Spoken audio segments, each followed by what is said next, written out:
There are only two kinds of people who will utter this quote. One who are extremely rich and one extremely poor. Masses which are mediocre in nature.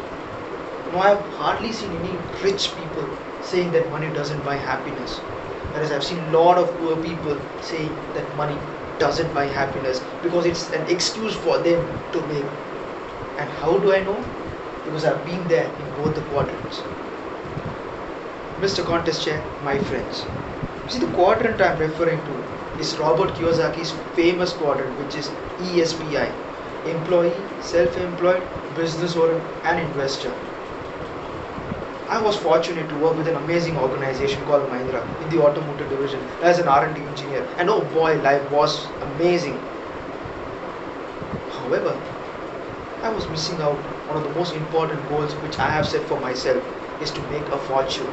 And I realized being in job was not something which I would be able to achieve in a span of 20 years. This propaganda by movie industries that rich people are not the happiest and poor people are always the happy is the stupid, baseless argument I have ever seen. If they say money can't buy happiness, so does poverty. Poverty doesn't buy you anything, my friends. And even at this moment, Zoom involves cost. Toastmasters involves cost. Everything out there involves investment. And believe it or not, money buys the most important thing, which is not just happiness, my friends, but money gives you the power of choices and freedom.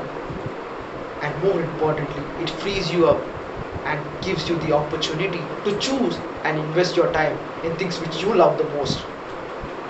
At this moment, contesting is a choice for me, of course, because I have paid my Toastmasters due. I have been blessed with this opportunity to learn and grow from each and every member out here. So the next time you make this, you hear someone says money doesn't buy happiness, never listen to them. Just run away from them, because these people are not going to help you grow. And always remember, masters means mediocrity. And I have learned after joining my father's business the power of creating fortune.